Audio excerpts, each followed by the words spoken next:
Welcome to RGES Algebra 2. This is Lesson 33A, and I'm Mrs. Kinzer. We're going to start today with Psalm 100.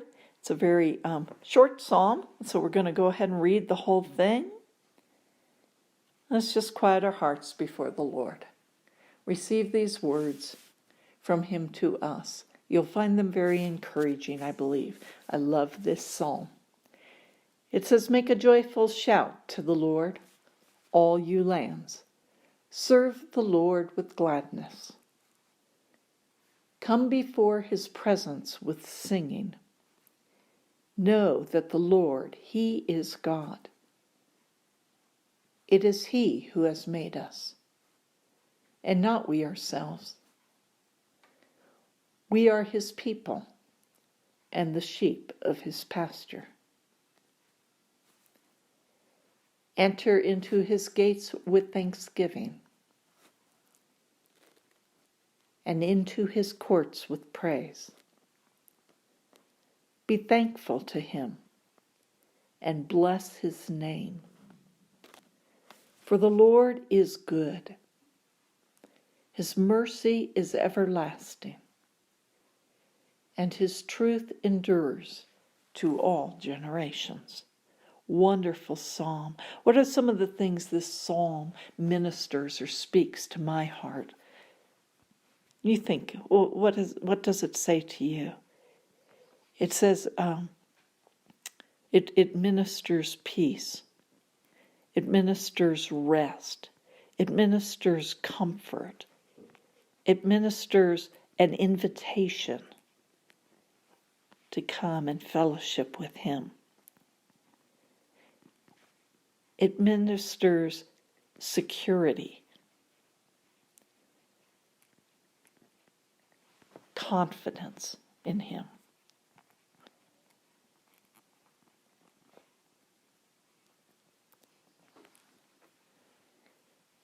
It ministers an understanding of His goodness.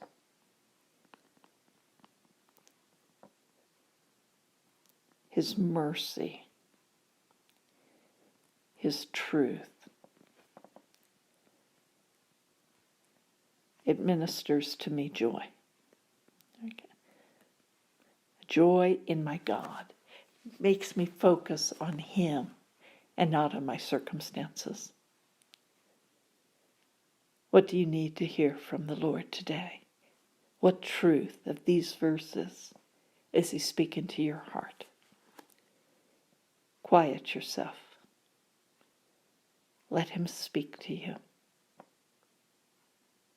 His love, His goodness, His mercy, His grace. Listen one more time.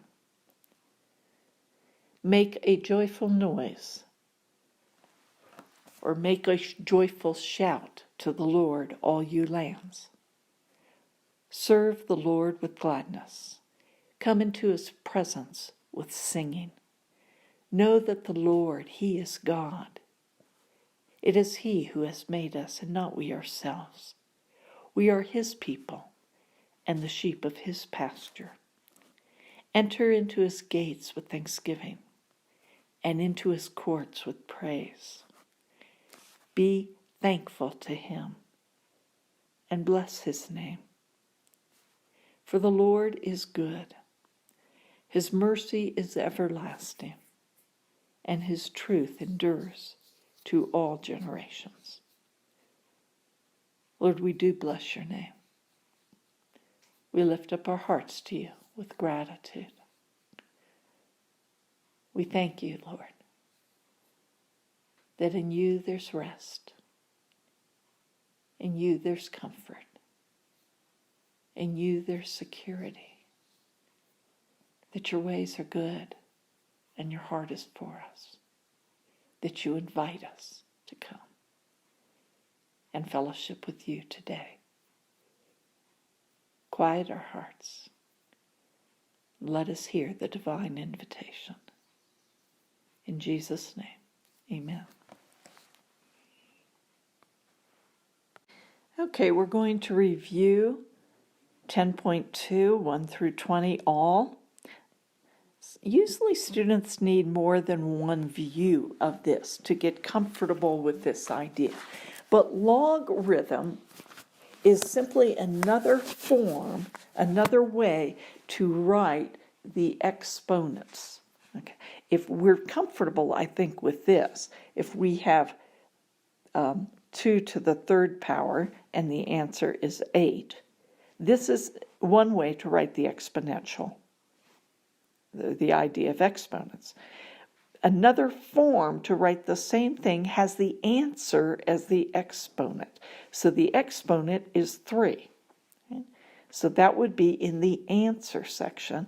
And we would say log to the base 2, where's my base, of what? Of 8. And what I'm asking when I see this form is, okay, 2 to the what power is 8? And the answer is 3. 2 to the third power is 8. Okay, so the answer is focused on the computation as I raise it to the power on the left, and the answer is focused on what the exponent would be when we're writing it in log form. So that's the basic idea. It's just getting used to what the form means, okay, because we don't see it as often. So let's go over your answers.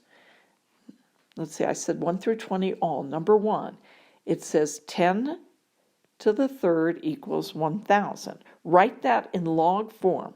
We'll log to the base. What's the base? 10 of 1,000 equals 3. Okay. Or you could say 3 equals log to the 1,000. Because it's 10, whenever you have log to the 10, you can leave off the 10. So this is just log of 1,000 equals 3. And we know that that means log to the base 10. 10 to the what power, right, equals 1,000. So number 2,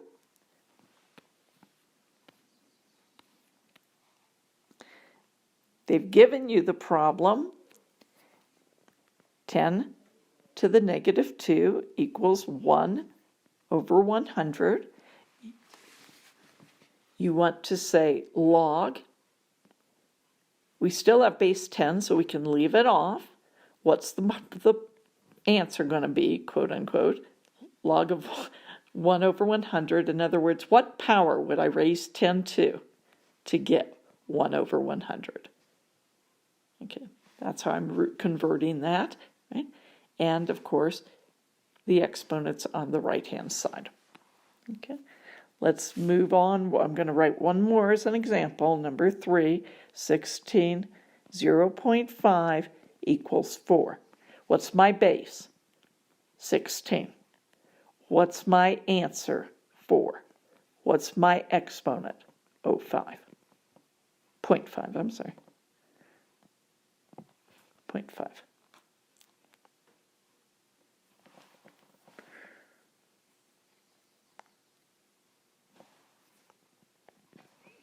Okay, just simply taking each one of these and putting it in a new place. That's always the exponent, right-hand side of the equal sign. This is the, okay, just learning where to put them. Maybe one more. Okay. Number 4. I remember when I was a student and I first saw this was confusing to me. I'm not sure why anymore, but at the time it was. Okay, whoops, 64. So I take, that's a 64. I take the log, I write the word log. Do you know which one is the base above of these 3 numbers? The base is number 1. Okay, this one right here. So write that, the base, under, kind of down low. Okay, and then what's the answer on the original? What's the exponent? And you're just reordering those 3 values. All right? So let's go ahead and give you the answers then. Number 1, log 1000 equals 3. I've written these 4. Log 1 over 100 equals negative 2. Log to the base 16 of 4 equals 0.5. Log to the base 8 of 1 over 64 equals negative 2. Log to the base 8 of 128 equals x. Log, it's going to be base 10, so we don't write it, so log of 12 equals x. Write the in the other direction, how would it look? Beginning with number 7, if I have negative 1 equals log of 0.10, I've got the base is 10 because it wasn't written in. The exponent is negative 1. The answer is 0.10. So that's the answer to number 7. Let's look at number 8. 4 equals log 10,000. No log was written, no base was written to the right of the log. So I'm just going to write a 10 to the 4th power, because the exponent's always on the other side, equals 10,000. Number 9, I would write 9 to the 0.5 power equals 3. 10, I would write y to the 0 power equals 1. Number 11, you would write 4 to the x power equals 64.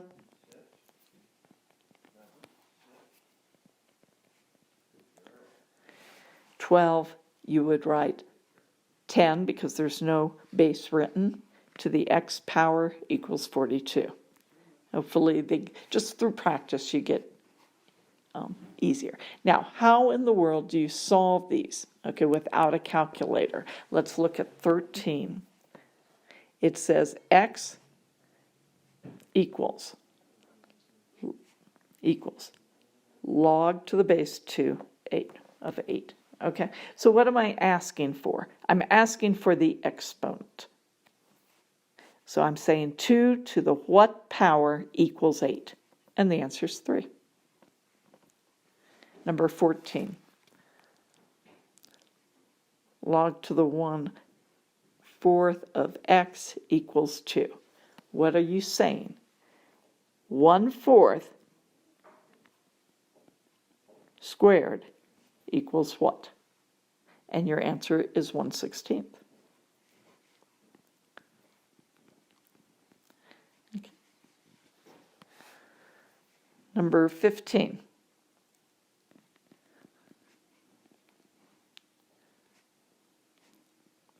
Nine to the what power equals 27?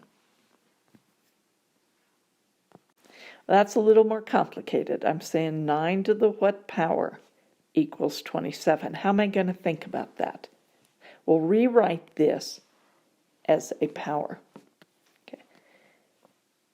That would be the same as saying 3.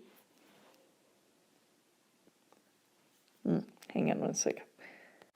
So once I've written 9 as a power of 3 and 27 as a power of 3, this really becomes a much simpler problem. This just would have to mean that 2x equals 3, or x equals 3/2. And I know we went over that last time, but hopefully that logic becomes clearer and clearer to you as we see the practice problems. Now let's go to the next one, 16. 8 to the x power equals 256. Well, how am I going to do this? I'm going to also write these in power form. And once you've done that, it's very easy. That would simply have to mean that 3x must equal 8. and so x equals 8/3. Next one, number 17, I have log to the base 2 of x equals 1. I'm asking 2 to the first power equals what? And 2 to the first power equals 2.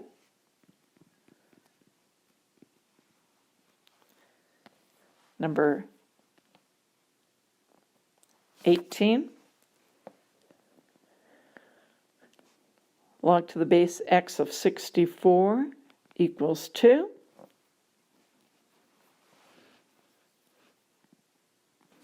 I'm asking x to what to the second power equals 64. Well, that's pretty straightforward. It would have to be 8. Number 19.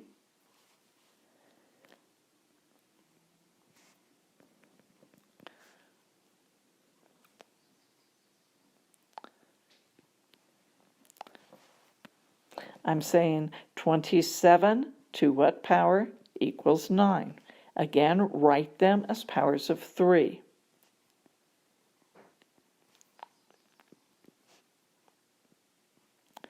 So 3x must have to equal 2, and x has to equal 2/3. Kind of fun, huh? Hopefully these are the mysteries going away.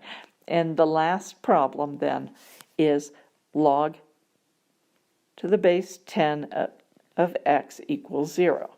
I'm simply saying 10 to the 0 power is what? And x equals 1. Anything to the 0 power is 1. That's all there is to it. Now, the next thing we're going to do is we are going to begin our review. We will teach no new ideas. In fact, even though I said that's all there is to it, I don't think these ideas are really complicated. Since I'm not going to develop the whole unit, we've run out of time. I just wanted you to have some exposure to logs. So we're not going to test this. Our final exam, which begins with the material at semester, I'll actually do a little review. So it will cover chapters 4, 5, 6, 7, 8, and 9. 4 through 9. In addition, we'll have some word problems. So let's go ahead and begin our review today. We'll be reviewing today 33B, 34A, and 34B. And then you'll have your final exam set. Your final exam will be sent by email to your parents. Okay, so let's go ahead today and review chapters 4 and 5. Now, if you do this review very carefully and then go back to each chapter and learn any concepts that are still fuzzy and make sure you know these ideas, you will do an excellent job on the final, because there will be no mystery. I'm not throwing any punches. I'm going for the main ideas. So the first thing is write the equation of a slope. Now remember, thinking of the slope of a line, the equation of a slope is represented by m. It would be the difference in the y over the difference in the x. So for instance, if I have 3, 1 and -2, 4, and I ask you to find the slope, if I assign this as 0.1 and this as 0.2, I would simply look at my y's on the first point, minus, the difference is always the minus, subtract, okay? This little triangle always means subtract, okay? Difference between those two, okay? So it'd be, we're looking at the y's, it'd be 1 minus 4, the y's here and here, and then look at the x's in the same order, starting with the same point, 3 minus -2. So clean that up. 1 minus 4 is going to be -3 in the numerator. 3 minus a negative is plus. 3 plus 2 is 5. So there's my slope. So you want to be able to write the formula and you want to be able to use the formula. So review that idea if you need to. Next point. Write the equation for a line in slope-intercept form. Y equals mx plus b. That's slope-intercept form. The m stands for the slope, and the b stands for the where it crosses the y-axis. So if I gave you a line like y equals 3x minus 7, and I asked you to graph it, you would first graph the y-intercept by looking at the y-axis and going down to -7, 2, 3, 4, 5, 6, 7. Okay, pretend it's right there. Okay, because I ran out of room. And then from there, I would go, this means the change in y, always write it as a fraction. If it's not a fraction already, you want to move up 3 and move right 1.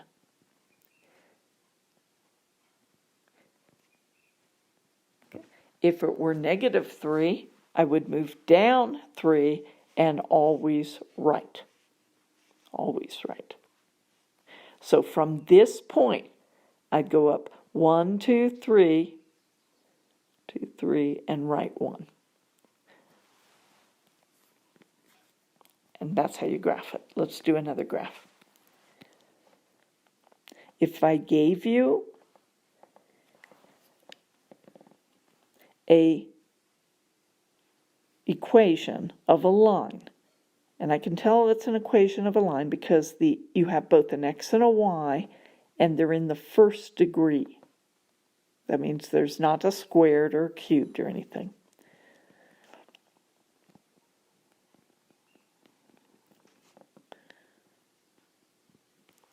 This is already in slope-intercept form.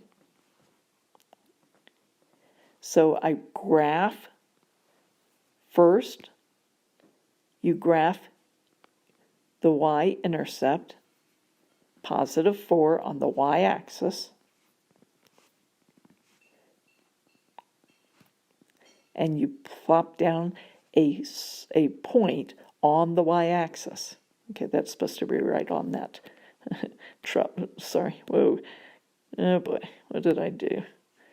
No idea how I did that. I transposed that. That's all right. We'll work with it. Okay, let's just do that. Pretend it's vertical. All right. Now, this means you're going to go down 2, because it's negative, and right 3. It's always up or down on the top, on the numerator, because that's the change in y. So I'm going to go down 2, right 3. Gosh, doing crazy things here.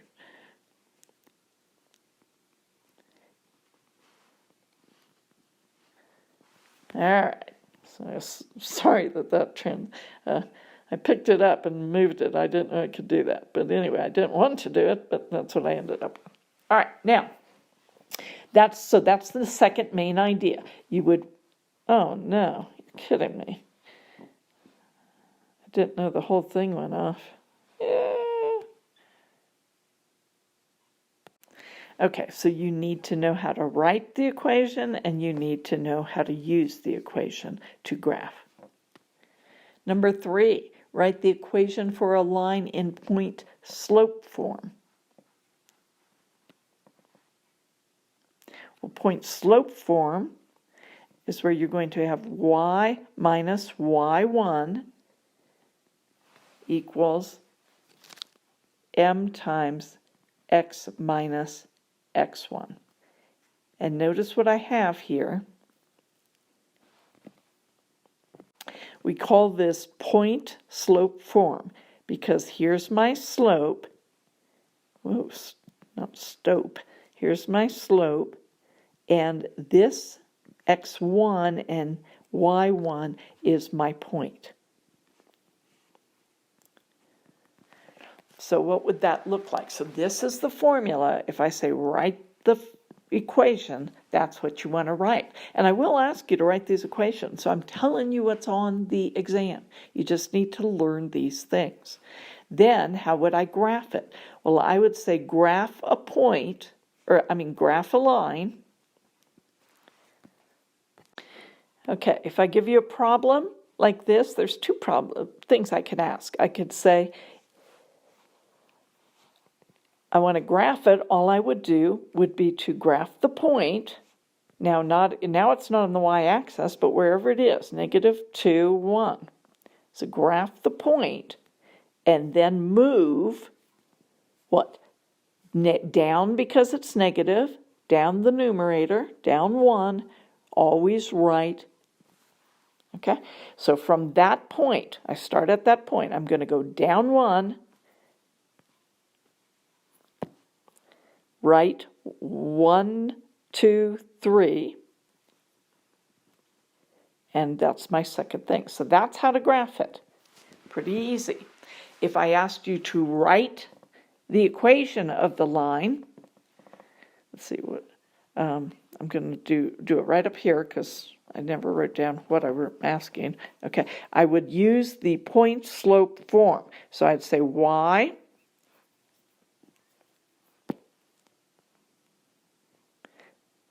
minus, pick up the y on the point, equals, pick up the slope, -1/3, parentheses, x, minus, pick up the x on the point. So minus a negative, or x plus 2. So that's how I write the equation, and that's how I graph it, right? So again, what I'm doing is showing you clearly one example for each so that you can go back and review what you need to. Let's keep going.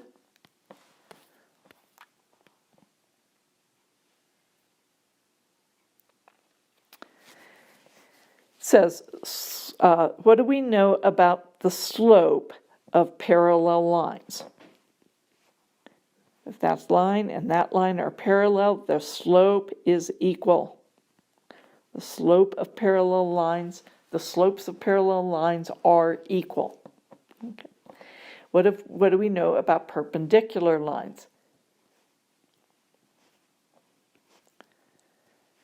The slope is the negative reciprocal. So if the slope of this line,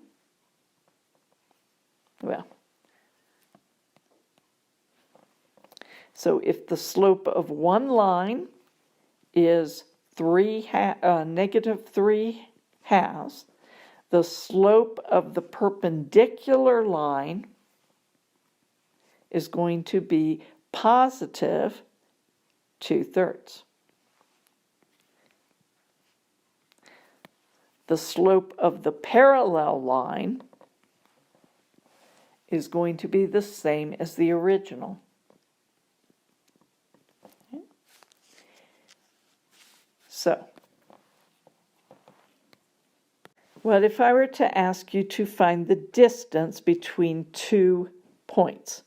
Let's say I have point 1, and it is 2, -3, and point 2 is 4, 5. What's the distance between them? Well, the distance is going to be based on the Pythagorean theorem. So if you think in your graphing points, and I've got 2 minus 3, there's point 1 down there, and I have 4, 5 up there. I'm now asking for the distance. Draw yourself a right triangle, and this distance would be the distance in the y's, which is 8, from -3 all the way up to 5. This distance would be the distance in the x's, because it's along the horizontal, the x-axis, and that would be 2, the difference between 4 and 2. And so your distance here would be your hypotenuse. And we know that c squared equals a squared plus b squared. These are the sides, and this is the hypotenuse. So we would plug that in, and we would get c squared equals, it doesn't matter which is a and which is b, they're just the sides, so 2 squared plus 8 squared. C squared equals 4 plus 64. And c would equal the square root of that. So that's the distance. Now, we can simplify that. And because you do know how to simplify, this is definitely the preferred answer. So that's the distance. Now, there's only one other thing to cover in this chapter, and that is, what if I said graph x equals 3? Or y equals negative 5. To graph x equals 3, you're going to go to the x-axis and you're going to find 3. And then you're going to draw a line through that. To graph y equals negative 5, you're going to go to negative 5 on the y-axis and you're going to draw a line. So when y equals something, you're going to get a horizontal line.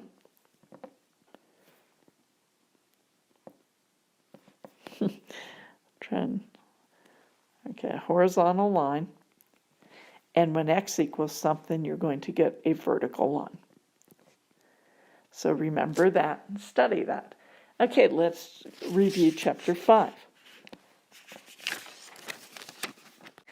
So we want to know the two formulas, one for direct variation and the other one for indirect variation. So memorize those if you don't remember them. And then how would we use those? If I said y varies directly with x, y equals 60 when x equals 20.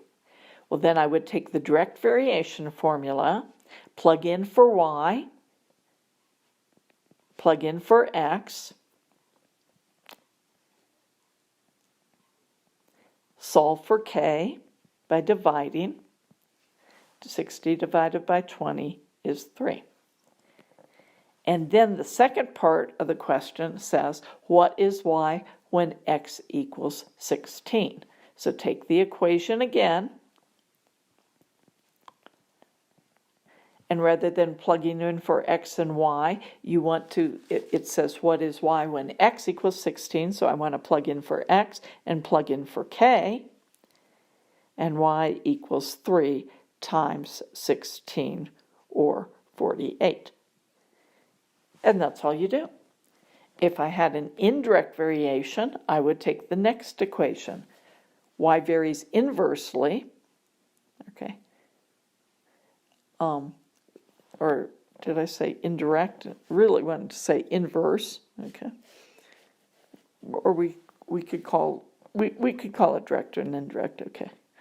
So let's say here. So if I said we have inverse variation, we take our formula, y equals k over x.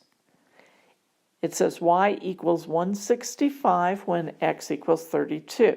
So I'd plug in for the y and plug in for the x.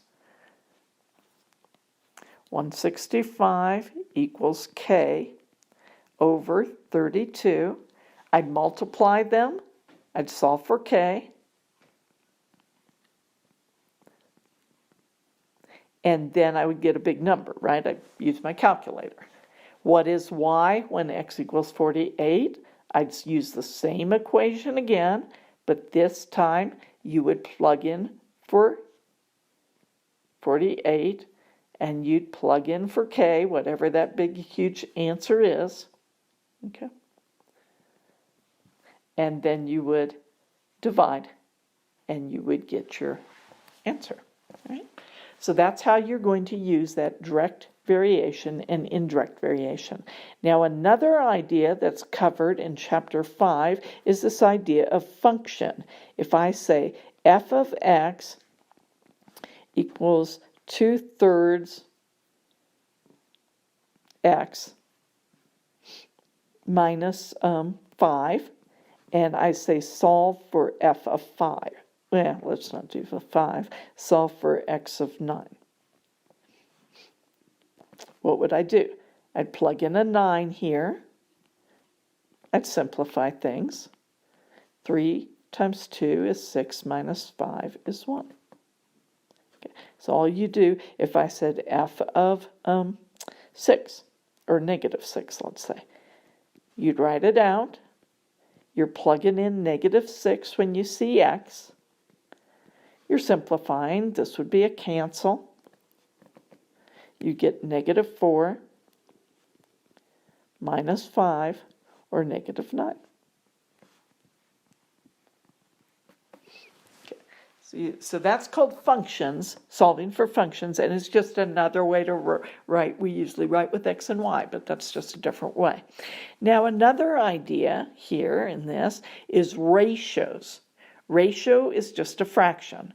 So if I had something a little complicated, if I had something fairly simple, like reduce the ratio to lowest terms, and I had 12x y over 3x, that's very simple. You just reduce that. Cancel out your x's, you're going to get 4y.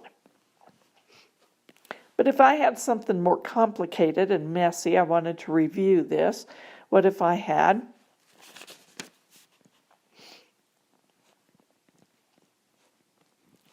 reduce the ratio if I had 5/8 x squared y to 3/4 y. Okay.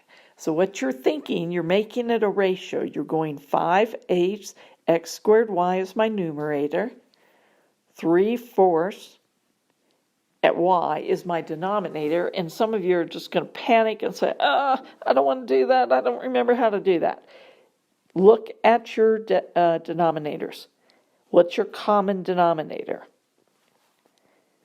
So if I multiplied my numerator, these would cancel out, and I'd get 5x squared y.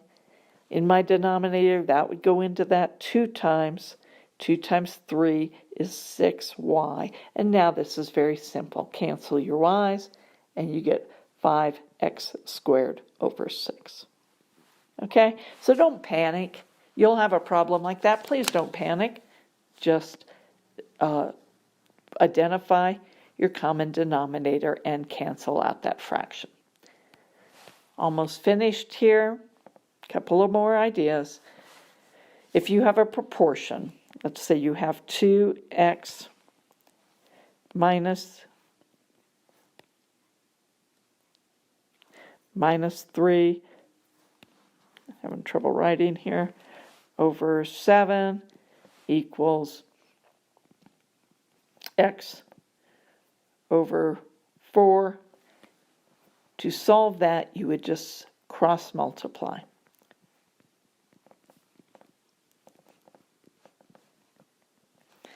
Distribute.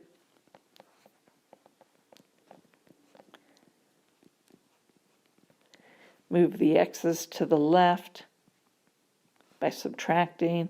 Move the number to the right, and that's it. Okay? So when you have one fraction on the left equals one fraction on the right, just cross multiply. That's called solving a proportion.